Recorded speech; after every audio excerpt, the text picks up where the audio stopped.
Sementara itu di Parepare, Kota Parepare, Sulawesi Selatan, bayi 4 bulan dinyatakan positif corona. Diduga bayi malang itu tertular ayahnya yang belum lama menghadiri kegiatan santap kapurung.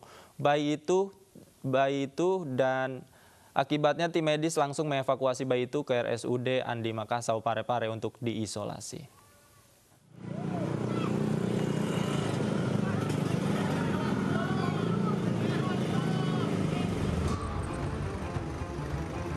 Petugas kesehatan dari penanganan COVID-19 Kota Parepare langsung mengevakuasi bayi berusia 4 bulan di Kecamatan Ujung ke RSUD Andi Makassau. Bayi mungil itu positif terinfeksi COVID-19 setelah tertular dari ayahnya yang terlebih dulu dinyatakan positif COVID-19 dan kini sedang menjalani isolasi. Kalau bayinya kondisinya baik saja, tetapi memang ada keluhan demam, ya, termasuk bapaknya itu kan dia juga positif, tetapi dia tidak ada keluhan. Cuma saja karena dia positif, wajib kita isolasi. Ayah dari bayi berusia 4 bulan tersebut tertular COVID-19 dari kegiatan santap kapurung bersama kerabatnya di klaster kapurung yang menjadi transmisi lokal di Kota Parepare. Kini kondisi ayah dan anak itu stabil. Dari Parepare, Sulawesi Selatan, Ihsan Ansari, iNews melaporkan. Guna mengetahui seberapa bahayanya corona pada anak, kami sudah terhubung dengan dokter spesialis anak, ada Dr. Kanya Fitsuno. Selamat sore, Dr. Kanya. Selamat sore, halo. Ya, Dokter Kanya, ini semenjak pandemi corona masuk ke Indonesia, ini tren positif COVID-19 pada anak ini semakin banyak ditemukan, dokter. Sebenarnya ada perbedaan gejala sih, dok, nggak sih, dok, antara anak dan juga orang dewasa yang mengalami COVID-19? Oke, karena sebenarnya kan ini penyakitnya penyakit baru ya. Jadi kita juga data masih terus berdatangan dan masih terus berusaha dikumpulkan. Kalau dari teori awal, pertama kali keluar adalah bahwa basicnya itu si COVID ini dia akan menempel pada reseptor namanya S2. Dan itu pada orang dewasa banyak di saluran nafas. Makanya pada orang dewasa gejala saluran nafasnya banyak sekali keluar. Sedangkan ada dua hipotesis atau ada dua perkiraan yang pada anak terjadinya bagaimana. Yang pertama, apakah reseptor itu di saluran nafas anak belum terlalu banyak seperti orang dewasa atau sudah ada tapi belum terlalu sensitif sehingga gejala yang keluar tidak seperti orang dewasa yang gejala saluran nafasnya full blown keluarnya. Jadi ada batuk, ada sesak dan seterusnya. Sedangkan di anak-anak virus itu ada tapi gejalanya tidak terlalu keluar. Jadi gejala awal tetap sama, ada demam, ada batuk, nyeri menelan, infeksi di saluran nafas bagian atas.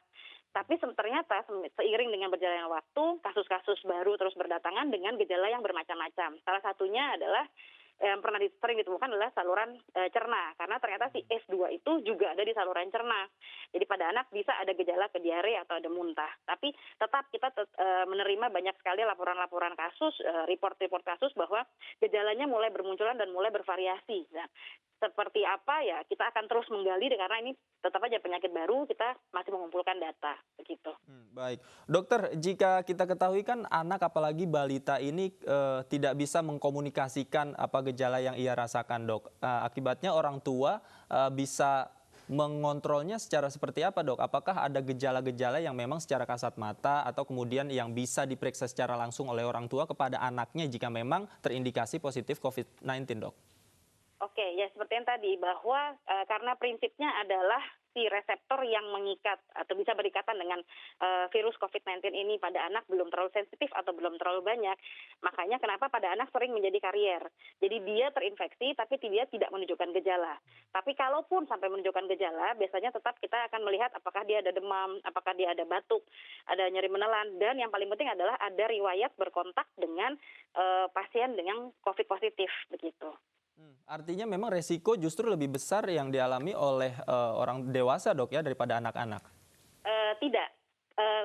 Seolah seperti itu karena gejala pada orang dewasa itu terlihat jelas gejalanya. Sedangkan pada anak-anak tadi itu karena lebih banyak dia sebagai silent infection, dia sebagai karier. Dia terinfeksi tapi gejalanya tidak keluar, tapi dia bisa menularkan ke orang lain. Nah, oleh karena itu orang tua sering skip nih bahwa ternyata sebenarnya anaknya sudah terinfeksi tapi tidak bergejala. Dan biasanya orang tua baru akan membawa ke dokter atau ke fasilitas kesehatan setelah anaknya menunjukkan gejala. Nah, padahal tidak semua anak yang terinfeksi menunjukkan gejala begitu. Baik, dokter selama ini sudah pernah merawat anak yang positif COVID-19, dok? Oke, di Rumah Sakit Sarjana Jatinegara kita bukan rumah sakit rujukan sejauh ini, jadi saya belum pernah menerima kasus anak dengan COVID-19, confirm ataupun yang tersangka. Baik, jadi untuk mengenali gejala anak apakah ini terkena COVID ataupun bukan, ataukah demam biasa, ini seperti apa, dok? Haruskah memang menjalani pemeriksaan seperti layaknya pasien COVID yang lain, dok? Betul, bila kita ada kecurigaan, jadi dari IDAI sendiri kita sudah mengeluarkan SOP-nya dan sudah mengeluarkan standar prosedurnya, bahwa bila ada pasien datang dengan keluhan demam, ada keluhan saluran nafas, ada keluhan nyeri menelan, dan bila ada sesak ataupun tidak tinggal di daerah epicentrum, maksudnya wilayah penularan, atau ada riwayat berkontak, maka kita sudah memikirkan dia sebagai ODP atau bahkan PDP bila sudah ada keluhan ke saluran nafas. Dan betul sekali kita pasti akan lanjutkan pemeriksaan penunjang seperti pemeriksaan darah, laboratorium, pemeriksaan darahnya mungkin bisa dimulai dari rapid, bila kecurigaannya semakin membesar kita lanjutkan dengan confirm diagnosis dengan pemeriksaan PCR, yaitu melalui swab hidung dan swab tenggorok begitu. Oke, dokter, jika boleh kita membandingkan antara orang tua yang terpapar COVID, kemudian anaknya ini entah menjadi PDP kah ataukah OTG, mana yang perlu diprioritaskan, dok? Apakah memang pemisahan antara orang tua dan anaknya itu wajib langsung dilakukan, dok, jika memang indikasi ini sudah ditemukan?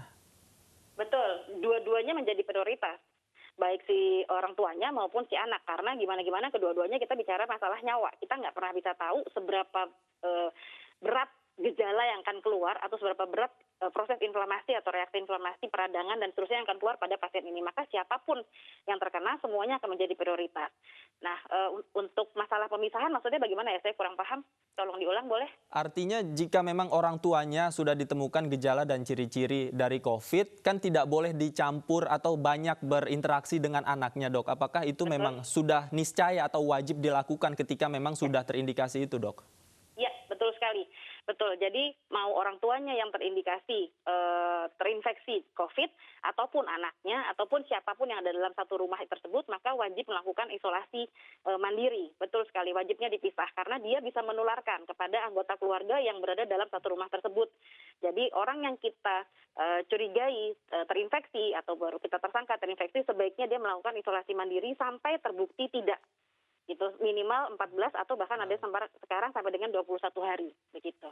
Baik, terima kasih dokter rekannya sudah memberikan masukan. Mudah-mudahan informasi ini bermanfaat bagi orang tua yang masih memiliki anak balita. Terima kasih dokter, selamat sore.